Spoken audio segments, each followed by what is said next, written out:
evaluasi permasalahan pemutusan hubungan kerja PHK sektor industri padat karya pemerintah atau swasta.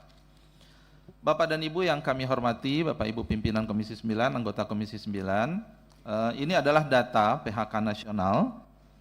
Memang kalau kita lihat potretnya 2020 itu COVID ya, terjadi peak sebesar 386.000 sekian, 2024 naik 2023 ya. Kemudian saat ini sudah terdata itu adalah sekitar 24.000. Jadi sudah sepertiga ya, sepertiga lebih dari belum lebih ya, sepertiga dari tahun 2024. Ya, jadi kalau ada yang bertanya PHK year to year gabungannya itu saat ini dibandingkan tahun lalu memang meningkat. Ya, ini potretnya. Dan 3 provinsi terbanyak PHK Jawa Tengah, Jakarta, Riau, dan 3 sektor terbanyak itu adalah industri pengolahan, perdagangan besar dan eceran, dan aktivitas jasa lainnya. Tentu kita harus coba bedah next, apa sih penyebab PHK? Ini adalah hasil data dari kami dan ada contoh perusahaan. Ternyata kalau kita lihat memang dari ada 25 penyebab PHK yang mungkin 7 inilah yang dominan. Pertama karena memang perusahaannya rugi atau tutup karena pasar dalam negeri, luar negeri yang menurun. Relokasi, pindah ya, mencari upah yang lebih murah. Kemudian ada kasus perselisihan hubungan industrial, tapi ini biasanya tidak massal dari satu perusahaan.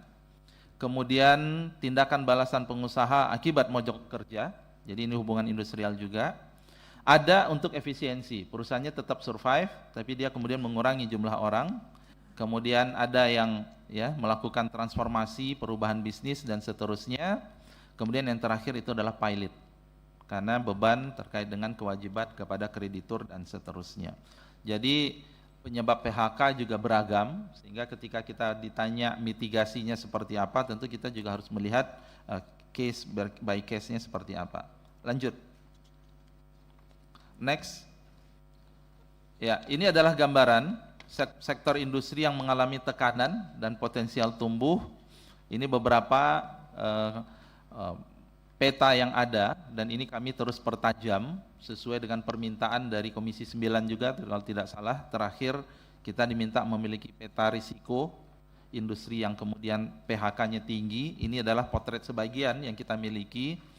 Next. Kemudian kami juga ingin sampaikan khusus terkait dengan TPT ya, industri tekstil dan produk tekstil. Bapak dan Ibu yang kami hormati, sebenarnya kalau kita lihat PHK itu benar ada, dan juga PHK itu kemudian relatif lebih tinggi dari tahun lalu, tapi potret real juga menunjukkan bahwa investasi baru itu juga ada. Ini data dari Kementerian Perindustrian. Kalau kita lihat terkait dengan survei dari Sakernas juga, jumlah tenaga kerja sektor industri pakaian jadi malah terjadi peningkatan ya, Agustus 2024 dibandingkan dengan Agustus 2023. Tapi ini memang potret 6 bulan yang lalu ya. Kemudian jumlah tenaga kerja pada sektor industri tekstil itu relatif lebih stabil.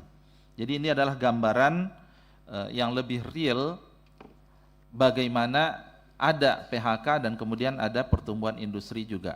Kalau kita lihat yang di kiri, investasi PMA, investasi PMDN dan seterusnya, memang ada peningkatan dan ada penurunan, menunjukkan sebuah dinamika, sehingga yang memang yang ditunggu dari pemerintah adalah antisipasi dan mitigasinya seperti apa.